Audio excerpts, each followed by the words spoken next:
could just rhythmically, you know what I mean? Fuck with these things. But anyway, continue. I just wanted to interject. Yeah, because like in today's world, we see it as separate things.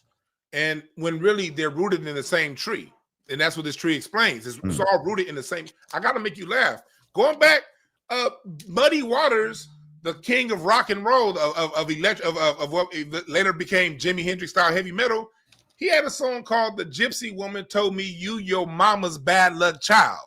Tell me that ain't jokes. You dig what I'm saying? Like that was one of his biggest songs. You your mama's bad luck child. You your mama's bad. The Gypsy Woman said, "You your mama's bad luck child." You know what I mean? That's so cracking jokes. You go back to Louis Jordan. You go back to Fats Waller.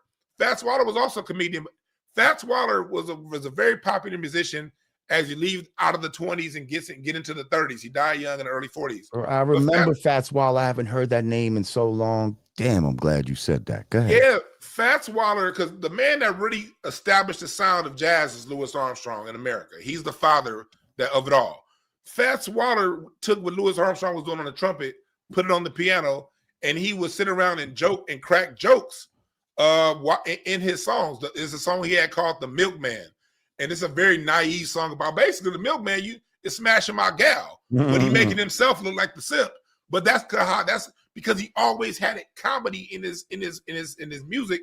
And also when he played, when you see him when he played with his strokes, he'd always roll his eyes and do all kind of funny stuff with the piano. And he set the foundation for bringing in the blues style writing with the jazz elements. And was the early works before we get to rock and roll, before we get to rhythm and blues, there's Fats Waller. And so when you go from the tree of Fats Waller, and then you go into Louis Jordan, Choo Choo Boogie, the king of R&B, the creator of rhythm and blues, you go into Louis Jordan got a song called "Brother Beware." Go back and listen. He's rapping. He's basically talking about he's talking about in today's world what we call a ratchet hoe in today's world.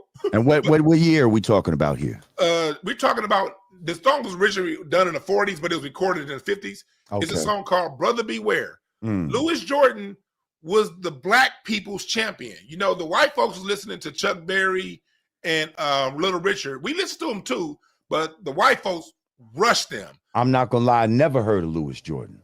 Ever. Louis Jordan just now. You just put me on. Let me put you up on game. Louis Jordan is the king of rhythm and blues. He's the person that really codified the jazz elements and singing. He had a song. You ever hear that song on a Tom and Jerry cartoon? Is you is yes. Is. That's Louis Jordan. My baby. That's Louis Jordan. They just took his stuff and gave it to Tom. Somebody new. That's Louis Jordan. Baby. That's Louis Jordan. Wow, Louis Jordan. He had a song called "Choo Choo Boogie," where he's rapping.